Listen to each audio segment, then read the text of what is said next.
Ce module porte sur le traitement des stocks en comptabilité de gestion. Il a pour but de vous faire comprendre, dans des contextes simples, comment on utilise les comptes de stock pour déterminer les consommations.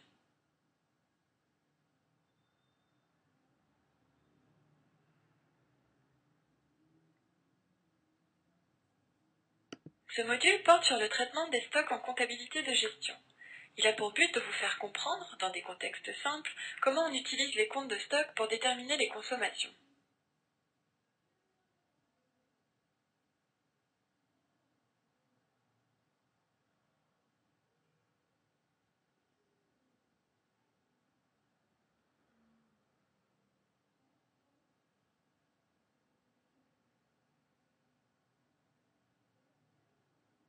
Nous savons qu'un stock est un élément d'actif possédé par l'entreprise à un moment donné. Contrairement à d'autres éléments d'actifs, les mouvements de stock ne génèrent pas d'écriture comptable, si ce n'est au moment des inventaires physiques. Mais lorsque l'on calcule les coûts, on n'a pas toujours moyen de réaliser des inventaires. Et pourtant, il nous faut bien estimer les consommations.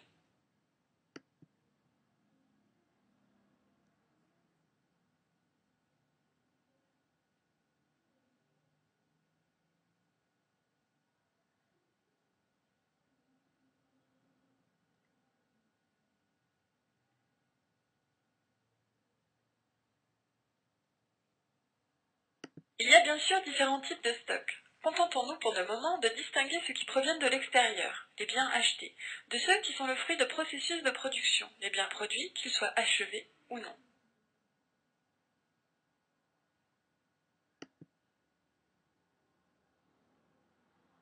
Dans les deux cas, l'inventaire permanent des stocks s'effectuera de la même manière. On part du stock initial, auquel on ajoute les entrées en stock, achat ou production selon la nature du stock. Si l'on dispose du stock final, on pourra en déduire les consommations, ou inversement. Nous avons ici un exemple très simplifié où nous n'avons pas pris en compte les quantités.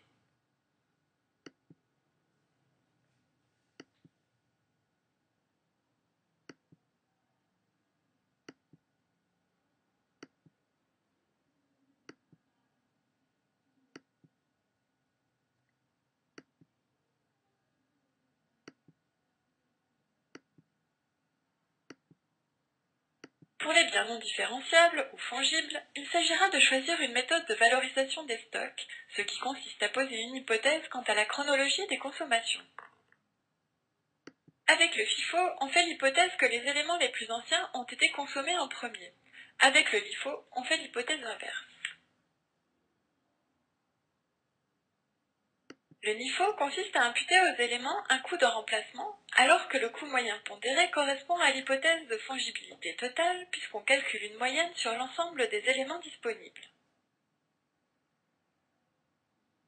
Voici un exemple inspiré d'une chocolaterie et qui porte sur la consommation de cacao du mois de janvier. Nous allons appliquer les deux méthodes admises en France, le FIFO et le CMUP.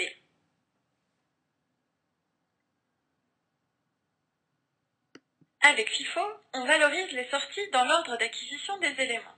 Le stock final sera donc constitué des derniers éléments achetés à 8 € le kilo. Avec le coût moyen pondéré, on valorise toutes les sorties à la même valeur, 8,2 € le kilo. Cette valeur est la moyenne pondérée de toutes les entrées. On s'aperçoit donc que les deux méthodes aboutissent à des valorisations différentes des consommations, et donc du résultat. À noter qu'ici la valorisation n'est qu'une estimation, à moins qu'un inventaire physique n'ait confirmé les 13 000 kg en stock à fin janvier. À présent, voici une série de tests à compléter sur vos polis. Bon courage et à bientôt!